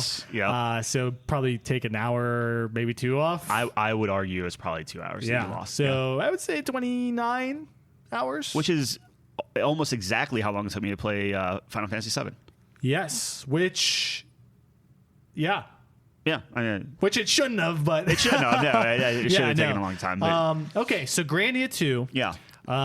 Like I said previously, RPG, JRPG, early 2000s, Dreamcast, also on the PlayStation 2? Yes. Which I didn't know. Yeah. So I missed out on that one. But one of Tyler's childhood games. And anyone who's been following along with us here knows that we've been doing this series where we are taking a dive into our childhood games that we like. We're kind of taking turns. Maybe not always childhood games, but that seems to be what it was. Games that we've played initially. Yeah. Either as kids or just in general. You have to play this game. Yeah. So we started with Final Fantasy VII, as we've talked about a bunch. That was Kyle's pretty much childhood pick there. Now we get to Tyler's and play through Grandia 2, which I just finished. So naturally, it's easy to compare the two as a 1-to-1 since they're both JRPGs, both roughly the same time period. 3-year difference. About a 3-year difference, sure. And there's a lot of thoughts I have. So I guess overall, I enjoyed my experience with Grandia 2. Was it different than I thought it was going to be? Yeah, big time. What are some differences? First thing, combat system, immaculate. Amazing combat system, definitely the best part of the game. This combat system is, I don't even think this is a stretch, the most fun I've ever had in a JRPG combat system. Like turn-based, classic at least. Because it's always like 1-to-1, your turn, my turn. This just is so much more in-depth. It feels like an action game while still being turn-based. It's insanely hard to describe. Yeah. But I believe we tried to before. Well, that's the thing is, right? Like, I tried describing it to you multiple times, and then when you actually got into it, like, it was still... that sounds cool, like, whatever. It'll still probably different. be... And then I played the game, and I was like, oh, no, this hits different. Yeah. This is to have something that feels so fluid and so active... To this day. But it's still pauses the action while you're picking and choosing your stuff. Like it is amazing. Almost impossible to describe. You have to watch the series. By the way, we live streamed this whole thing on Twitch. Yep. As I mentioned at the beginning of this episode, we are getting our YouTube channel up and running, so we're gonna try to have that Let's Play on there. So check that out. I think it was a fun one. It's our first one, so you'll have to bear with us on a lot. Some of the technical aspects. There were a lot of ups and downs. There was there was some Tarkov talk in there, so just put that we don't. We have a lot of background noise, so you'll have to forgive us for that. But there is actually some good moments in there. But okay, so the combat system is the first thing I have to talk about. Just amazing, so much fun. The strategy so in depth. I mean, me and Tyler, two grown men. Can I call myself a grown man? Probably not, but I'm going to anyways. Actually, having to sit there and think about what moves we had to make. And we were playing on normal. Some of these bosses. Now, I will say I was underleveled, which has a big factor. I didn't do any grinding, anything of that nature. But that being said, the strategy is very in depth. Yeah. You have to really calculate your moves. You have to think ahead, anticipate what they're going to do. And it comes to these really close decisions where if you get your move off right before his, that could be the difference between a party wipe and winning the game. I mean, it is on edge, stressful, strategic, exciting. Yep. It is fantastic combat system, and I can't sing the praises of it high enough. I do not watch much Twitch. I don't watch a lot of like Let's Plays or playthroughs or anything like that. And man, did I have a ball watching you play that. Like it was so fun. good. It was the fact that you got to be involved with it too is like, what do you think I should do here? Like, oh, don't forget about that item. Don't forget about this spell, this and that, It really felt like a co-op game, even though I never touched a controller or anything like that. That's why I like the series a lot. Great. Even if you watch it, well, unfortunately we didn't record the Final Fantasy one, but that was kind of the same feeling. I felt like we were all contributing. Yeah. Hey Tyler, don't forget about this. Like obviously it was over the internet, but it was like it would be no different than if we were sitting on the couch together playing through and that's the vibe we want our channel to have too. Absolutely. So I think this series really does a good job of that. So that's the first thing. So combat S tier, it's fantastic. I can't say enough about it. Let's get to the story next. The story is interesting. It goes places. That is one way to describe it. How can I put this? I mean, I imagine I could probably say spoilers, so that's fine. So spoiler warning, if you do want to watch the videos, you can probably skip ahead like 5 minutes. The story is very, very straightforward. It is about as classic adventure RPG you can get.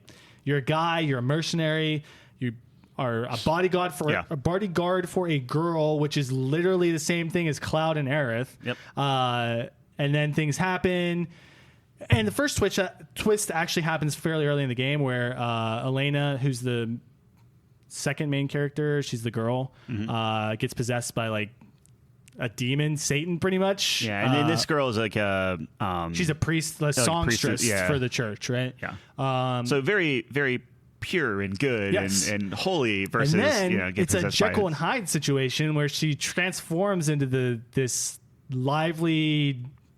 girl who's a demon who's trying to collect all the parts of super demon and revive him, which is a good twist on the in the very beginning. So at the very beginning, that was definitely the most interesting part, right? Yeah. Everything else is super straightforward. You're going from point A to point B.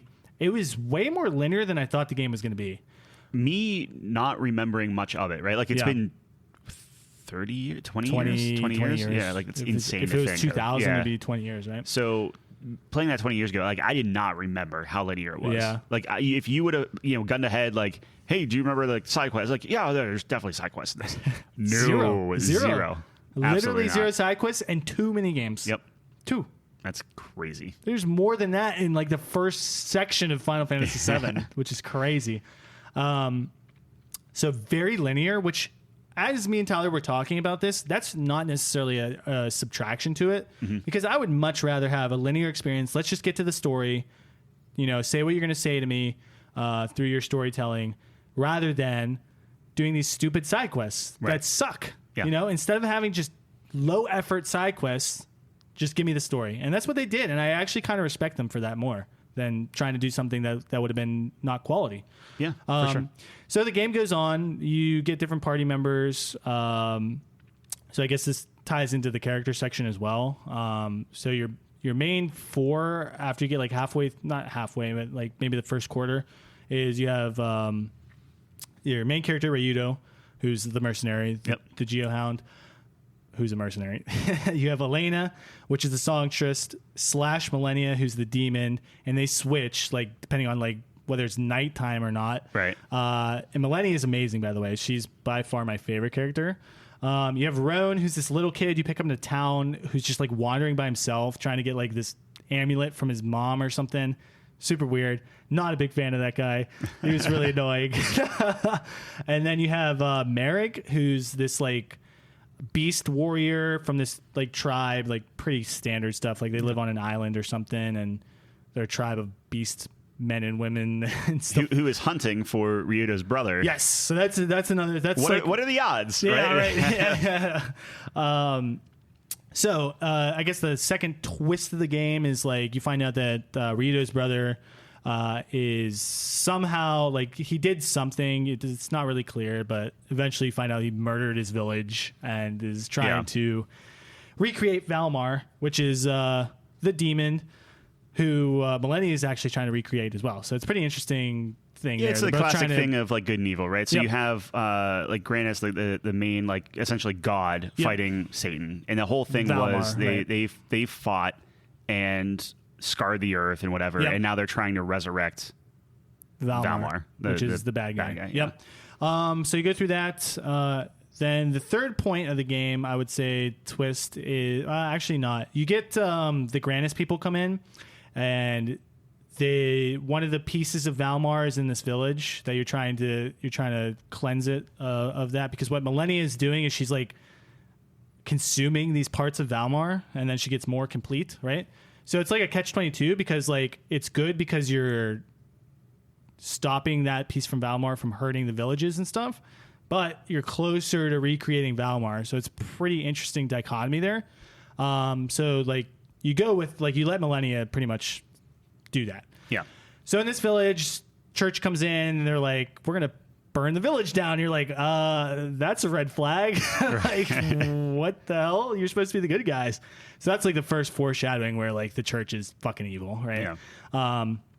But eventually you go on the game. What's the next part? Roan's the king of like his village. Yeah. Of his city. Well, that was the thing is like with Final Fantasy VII, you have like your party members that keep going in and out and stuff. Yep. And because Grandia II is so linear, there is a point where Roan, you go back to his hometown. Yep. You find out, he's a prince technically. Prince, sure. Yeah. And he becomes king while you're in his town. Yep. And then he leaves your party. Yeah. He's gone. Very, very. I guess like kind of dynamically. Transition. Yeah. Like it's.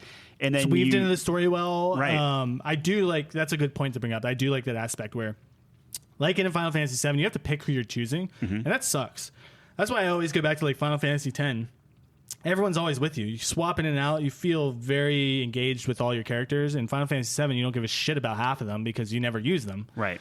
But in this game, narratively, they weave the characters in and out of the game, which is awesome. So Roan's the king. You pick up this girl named Tio. She's an android. So Roan's village, I'm trying to speed run this, but there's actually a lot to unpack. Roan's village, they were like descendants of the Dark Ones, so they helped Valmar back in the day. Underneath their city, they have a giant factory building like death machines. And these androids like help out with that. She is an android. You beat her. She doesn't die after Valmar sucked out from her because she's not really a person, quote unquote. Mm-hmm. So at first she's like just a robot pretty much. Like, I don't know what to do now that I'm free, so I'm just going to follow you guys. But then she eventually gets her own free will. That's kind of her arc. It's kind of cool.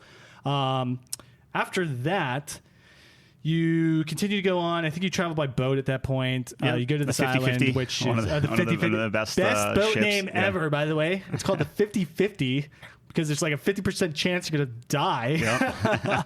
Because the boat like flies too or something. It gets wild. But the island, which was the worst part, that's where I had like 3 game crashes on that boss. It was more. So here's the thing with this, and not to derail like the story recap of it, but it's like you're at a boss. Yep. And you fight the boss kills you. Yes. And then it's like, okay, it's a tough boss. So you play the boss again. Yeah. And you beat it. Yeah. Game crashes. Rip. Yeah. Yeah. So you play it a third time. Yep. Game crashes again. Yes. And I would have been done at this point, and somehow you had the will, so you play it again, and the boss kills you. Yep. And then you have to play it again, fifth time, and it was miserable. It was incredible to watch. I was miserable for you because it was like a 2-hour thing that should have been maybe like 30 minutes max. Like it was tough. Let me tell you, but did it feel good to get past that? The port is trash. I was going to get to that, yeah. Yeah, but go on. I'm sorry. Yeah, but the story, okay, you get over the ship, you get back to Ryudo's town, and that's where you find out about his brother. His brother's hunting all the Valmar parts. You find out that he murdered the village because he's pretty much mind-controlled, essentially. He has the horns of Valmar in him. Whatever. You kill his brother, okay? So this is another big plot point of the game. You have to murder your brother, right? Which sucks. The horns actually go into you. And now it's this big thing where you are turning evil and you're fighting it. And then Elena is helping you, but she needs the help from Millennia, excuse me. And then they both help you. Yeah. Both in love with you. That's a big thing, though. Is like Millennia, who has been like just really like she's ripping all these parts of Valmar out of people and essentially leaving them vegetables. Yeah, right. They're in like comas. Yeah, and she just can't do it to you because she's in love with you. So there is that kind of like a weird triangle you got going on. Both of these girls fall in love with you, which is pretty interesting because they're kind of the same person, but they swap, so it's really like interesting dynamic there that I haven't really seen too often. So I like that aspect of it too, that relationship, because that's really confusing to a person, right? Now, would you say so? You have this this Melphis fight. You're kind of in your hometown. You kill him, and up to this point, very straight and narrow, very kind of like one note in terms of like the locations and everything else. And I was telling you the entire time up to this point, it's like I just can't wait to like you're essentially climbing this roller coaster. Is the metaphor that I use. So at this point, I was like, okay, the story's like a C minus. Sure. Like average, maybe probably below average, really straightforward, really, there's some good things which hurts like. me because like my nostalgia says like, oh, this is amazing. Yeah. But it's like up to that point, like this is after playing Final Fantasy VII, story wise, it was like this is pretty tough. Exactly. Right. So not horrible, not a failing grade for me, but like fine. Yeah. Whatever. Like it's playable. Some of the characters are interesting. There are some interesting things that bump it up. That's why it's not like a D, for example. I mean, the combat carries a lot. I'm not even saying the game. I'm just saying the story. Yeah. But as Tyler alluded to, you get to the fourth act, and this story just fucking shoots out like a rocket, man. Like, it is just so wild. You're searching for this sword, okay? I totally glossed over that part. You go to the capital at some point, and the priest of Grandia is like, you need to find this sword. Super classic trope. Yeah. You go to this desert and find this sword, which, you go to this like alien, like not alien, but like robotic base, and you stop this giant whirlwind that's like blocking the sword, and you realize the sword is a giant ship. Yeah, it's just a spaceship. It's just a spaceship. Yeah. And then you're like, what the fuck is happening? Yeah. And then Tio is like, oh yeah, I can fly this. So she's been programmed to like fly this ship because she's one of the androids created by people from years ago, hundreds of years ago, who actually had these ships. Yeah. You fly it back to the capital, right? To Grandia. And then what happens? Is that when things just get wild? Yeah, so you bring the ship back. Right. And then the priestess, so not Elena, but like this other priestess who went to that village way back when and was like, "Oh, we're gonna burn this down." Mm-hmm. She kills herself in front of you. Keeping in mind that I played this in 2000, where it was like young Babby Tyler, like 10, 12 years old. Right. So this was blowing your mind. Yeah. So she kills herself, transforms into the heart of Valmar. She has to kill herself to execute the plan of the priest. Yeah. And you're like, what the hell was happening? Right. So you have to kill her. You go into the priest, and he's like, we were evil all wrong. And that's when he tells you the battle between good and evil took place thousands of years ago. And guess what? Grandia lost, bro. Yeah, they killed God. Yeah. So Satan won. And God is dead. God's dead. Again, keeping in mind that I come from a very conservative Christian household. It was a mind fuck. It was not great. It was crazy. So, I mean, even me playing today, I was like, okay, that is not really what I expected. That's a cool twist. It is an interesting twist. So naturally, he takes Elena hostage because he needs Millennia with all the parts, goes to space, goes to the moon. Yeah, he shoots himself, like teleports to the moon. Yeah. You go after him in this rocket ship you just discovered. Go to the moon, fight him there. You get Elena back because Millennia sacrifices herself so Elena can escape. But now he has all the parts of Valmar, except Ryudo still has the horns. Right. So he doesn't even realize that until it's too late. But you get Elena back. Now you're getting off the moon because he goes back to Earth, and Earth is just getting destroyed by Valmar, who's almost complete. Demons are opening up there. Exactly. Yeah, he's summoning demons. Every town you've been to, it just shows you it's just getting absolutely destroyed. So you got to get back. So you're fighting off the moon because there's a bunch of monsters there, and you're trying to get back to your spaceship. And then, just when you think it couldn't get worse because they just killed Millennia, who's my favorite character, guess what they do? They murder my second favorite character, which is Merrick. The Beast Warrior big man can't make it back to your ship. He sacrifices himself so that you can escape.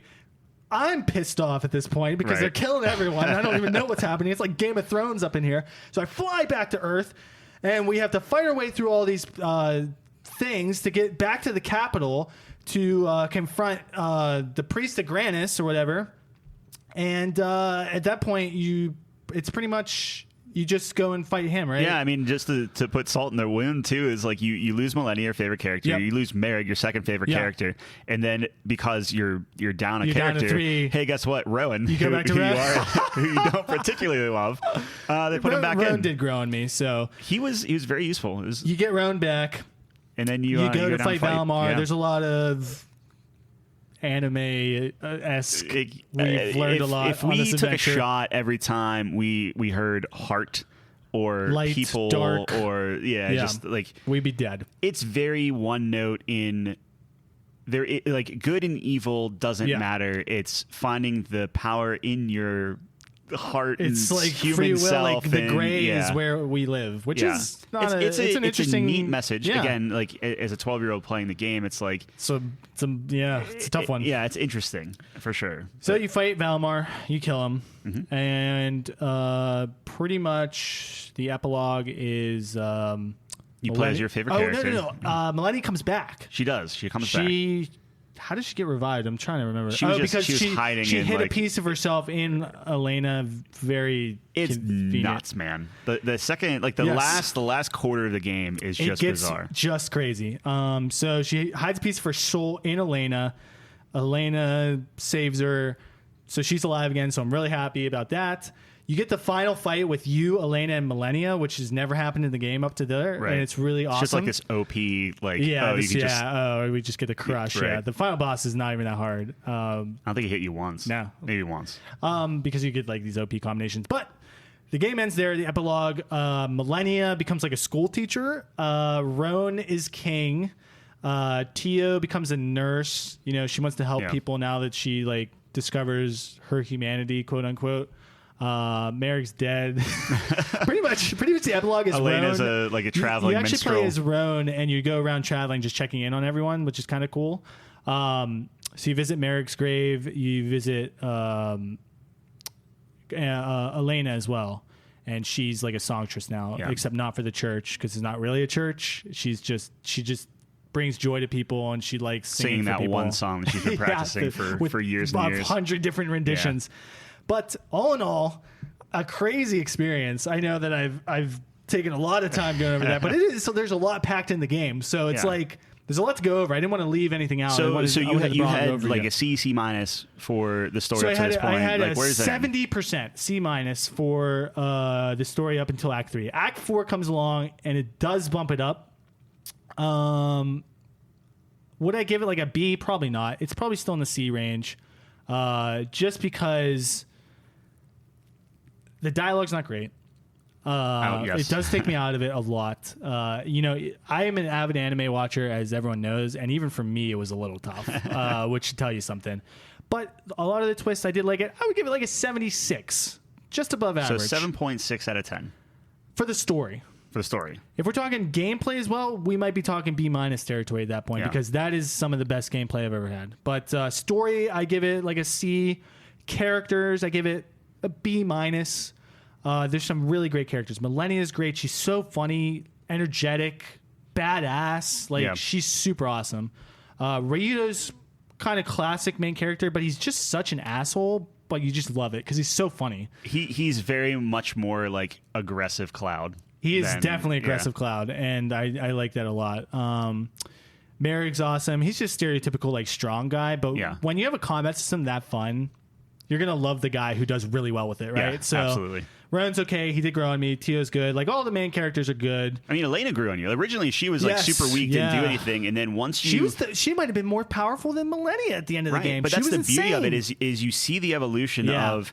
We spend hours and hours and hours tweaking and changing the loadouts and then eventually you find something that clicks. Yeah. Oh man! And that's just RPGs, right? That's just you get the time with the characters. Like you were saying, that's like watching 30 episodes of an hour-long TV show. I got to spend with these characters. You eventually get sucked I was in. actually kind of sad when it was over and the end credits were rolling. Now, part of it was 3:30 in the morning, which did a 6.5-hour session. But, you know, I would be lying if I... We were going to quit. Not quit, but we were going to pause and actually finish it today. No. And I'm glad we just like ran it. I was like, oh, man, all right. I'm glad we did. I am too. And the funniest part is the last boss crashed. So let me get into that as well. So go for it. I've just been talking about the original game itself, but the port is just hot garbage. It is terrible. The port on Steam is so horrible. We had 1 million crashes. Would you say 8 or like upwards of 10? Like, I mean, minimum 8 crashes. Yeah, minimum 8 crashes, maybe even double digits. Right. I lost count. We're talking like 2 hours at least that I lost, having to redo these bosses because it always happened after a boss. Just insane. The textures weren't even like improved that drastically. Like the main characters like looked good. Backgrounds were horrible. To be fair, like technically the Final Fantasy VII would be similar territory where like the characters were kind of remade. Some of the but even Final environment Fantasy work. VII, you get those cutscenes. The cutscenes are it's not even close. They hold up today. They are beyond. Yeah. Like anything great. Grandia's cutscenes were. I was embarrassed, like watching that stuff because I was thinking about how cool everything was and stuff, and then it's weird because Grandia has cutscenes like in engine and then like out of engine ish, but then it's like they have these really weird like I don't know. It's not great. Bizarre, but the port is garbage. Would not recommend the port. It was just a disaster. But all in all, I enjoyed my experience with Grandia. Is it a better game than Final Fantasy VII? Yeah. Absolutely not. That is blasphemous. Combat to combat, I think it is. I think you're right. Although I do like the materia system, I think you're correct. Because you do get more freedom with the materia system, but Grandia's combat's too good. Like, I'm sorry, Kyle. It's not. It doesn't. Final Fantasy VII doesn't beat Grandia, bro. It is so good. But I'm really glad I played it, and I'm happy just you have played that it. under my belt. So total score. What are you giving Grandia? Total score, Grandia overall, everything included. Does the port get included, or are we just talking about the game itself? I would say the game. Because if the port's included, we're talking low score. It's rough. Just the game, Grandia. Back in early 2000s, little Tyler playing, getting his mind blown. I would give it an 80. Let's just 80. So you got 80. Now B is minus, it just generous? It's a little generous. It probably should be a C plus, but you're giving it 80 because the combat is pushing it forward. The combat's pushing it forward, and there are some twists that I really like. Like I love the dynamic between Ryudo, Elena, and Millennia. That's something I really have not seen before. Mm-hmm. A guy's in love with this girl who's two different people. Yeah. I'm sure there's examples of it. I've personally just not really seen that. And that's and they play with that a lot. And even he says, it's like, dude, I can't pick between you two because you're like the same person to me, like different aspects of the same person. It's really bizarre. And it's interesting because like I gave Final Fantasy VII an 8, right? Sure. And that was based off of the story. And I find it ironic that you being a story guy is like, oh, okay. Combat's so good. Yeah, but that's the thing is like I would have much rather played something with the more fun combat, and you would have not maybe rather played, but you wanted to play something with a good story that sucked you in. Yeah, I would give Final Fantasy a higher grade than that. But yeah, I would give it an 8, a B minus. I think that's fair. Characters were pretty good. Story got good at the end. But that's also part of it. If they had a very good story in the beginning and it fizzled, that's worse that's for tough. me. Yeah, I like but like a if better you're finishing ending it with a good ending, I think that's what boosted it a lot because they got a 9, right? Like if you look at Metacritic score, Grandia is looking it's at a definitely 9, which is back nuts. in the day. I can see how that sticks with someone. Yeah, Right. Like I'm playing this in 2021. right. And I give it an 8. Yeah, I 21 think that's years pretty good, right? past, 21 years, and it holds up somewhat. Yeah. I would say it somewhat holds up. Some aspects don't. The voice acting is sometimes just horrendous. The voice acting is not great. But yeah, I think it was a good experience. I'm happy you played it. I very, very much enjoyed watching you play I love the series because there's nothing better than getting your friends to play something that you cherish, right? And especially when it's the first time that they're playing it and seeing it and experiencing it, because I would never get that again. I mean, technically, I kind of did because I don't remember a thing about that. But all the like when Merrick dies, when I knew all that going into it, so I am just sitting here waiting because like the kind of the behind the scenes is you spent probably 10, 15 minutes decking out all your characters, upgrading all of your stuff. Nate to leave all of that in when he starts cutting it up. Oh, yeah, wait, Nate's going to be editing some of these videos. But you spend all that time, you buff the heck out of Merrick. That's what I'm saying. Just to have the viewers watch. Putting all this time into it. It was heartbreaking. And the problem was for me, and this is kind of the interesting thing. Whenever I was playing Final Fantasy, that's going to be your first play, right? You as a little kid, you don't know that's coming. Absolutely. So that's like an authentic experience. And it's this weird thing because obviously I knew it was coming. Yeah, I was right. I could not wait. But and I want to say like, oh hey, maybe don't waste all your upgrade points there because he just dies and you lose all of it. Right. But I didn't want to ruin that moment either. Yeah. And I didn't want to be like, oh, what's up with it? So that was a tough thing to watch, but I know I've spent a lot of time talking about Grandia II. Yeah. I apologize. There was a lot to unpack there. Like I said, we spent like a month doing it. And so I mean, Pyre's next. Pyre's next. That one probably would be a better Let's Play. It seems like a better game. I think it will just because, again, with the interactive parts about it, that story, fantastic. Yeah, right. Like the Grandia's story is nothing compared to Pyre. Yeah. And I think you will love the actual gameplay. It's very sports oriented. Right I think you're going to like it a lot. But did you have any final thoughts about Grandia 2? I know you didn't really talk as much, but just your perspective from 20 years ago, reliving it now. I mean, it's tough because now that I've played Final Fantasy VII, my pride, because I talked Grandia up a lot. You did. Like a lot for years. You did. Like years and years and years. Years and years. Final Fantasy VII is better. Yeah. Right? Yeah. When I say better, I'm talking the story. Story, characters. See, here's the thing. I'm not sure I care about the Final Fantasy VII characters. After you play a remake, you will. And that's what I'm looking forward to, because I think playing Final Fantasy VII, I did not necessarily actually care about the characters. I would argue, me personally, right now, without playing the remake, I like the Grandia characters more. I felt more connected to them because they force, again, we talked about how linear it was. Yeah. They force you to interact with these characters constantly. Yes, that's a good point. Yeah. So, I think the characters are more, and honestly, as much as you tell me how amazing the music is on the remake for Final Fantasy VII, I really like Grandia 2's music. Grandia 2 soundtrack, I found myself actually listening to it the other day while I was playing League. It's pretty neat. It is good. Some of those villages have really bumping soundtracks. And then the combat is just night and day. I actively hated playing Final Fantasy VII. Yeah, Final Fantasy VII's combat does not hold up as well. It's the combat, it's the running around, it's the random battles. The random battles do suck. And this doesn't have that, which is also a plus. I liked the materia system because you can really play around with that. It's really what you're willing to do. And I think for you, it was like, okay, I kind of just want to get through this, see the story. Because for me, what you're kind of doing is setting yourself up for the remake. I think the remake's not that you did enjoy Final Fantasy VII. I think you did. Obviously, not to the same extent as someone like Gerard or Kyle would. Yeah. Clearly. Because I'm playing it years and years. Exactly. Right. And I'm sure I'm the same way with Grandia, from Kid Kyler. But I think this is all setting up for the remake, and I think that's going to be a slam dunk. I fully expect you like the remake. Leaps and bounds. I was telling you, I think the remake, once I play it, could possibly be my favorite game of all time. That's how much I liked watching it. Yeah. The only other thing, like in that same realm, would be something like God of War, but not even. It would be a fantastic game once I get to play that on PC. Yeah. But it hit different. It hit so different. And I've said this a million times that I went and bought all the Final Fantasies on Steam right after I was done. I was like, oh, yeah, I'm in. Like, yep. Here's my money. Yep, I'm in. I understand. And then after you buy that, they come out with, we're going to remake all of these. that came out today. It's $77 on Steam right now. 20% off if you pre-order.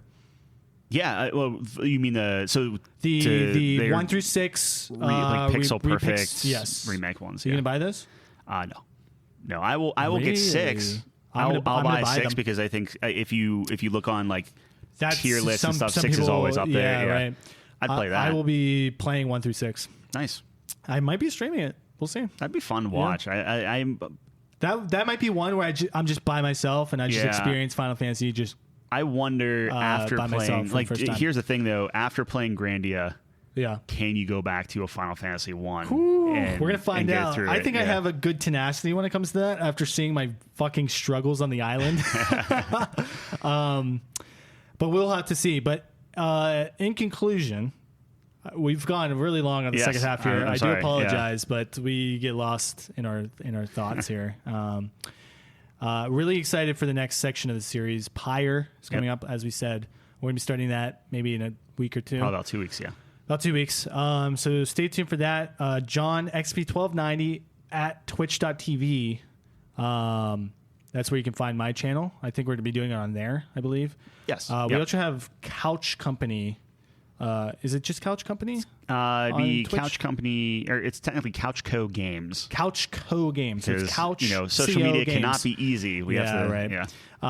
We have our Twitch channel. That's gonna be more for. That's gonna be multiplayer stuff. So we're gonna do like some Treadnoughts there. I know we keep talking about Portal 2, so that's on the docket. We'll start sprinkling that stuff in there. I want to do Halo. Yeah, we'll excited do for Infinite. Lead up to Infinite. I think we have time to get through. I think we do. Of them. Yeah. Yeah.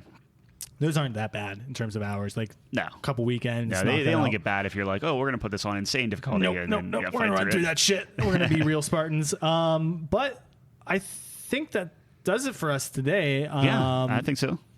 I apologize to anyone who submitted questions. I'm actually going out of town next week, so we are going to be doing a bonus episode here with your questions only. So it's going to be a whole episode. We're answering your questions, so that should be a lot of fun. Yeah, absolutely. So we're going to be doing that here, and that'll come out next week, so stay tuned for that. As always, you can find us at couchcompany.games, and that'll redirect you to our podcast. You can leave us a message there as well. So we always love to hear feedback from you guys. Absolutely, we really appreciate it. And stay tuned. We got a lot in the works here. YouTube channel. Pyre's going to be starting soon on the Twitch, so we're more than happy to get that out for you guys here. Thanks for joining us on the couch this week, and we'll see you next time. Peace.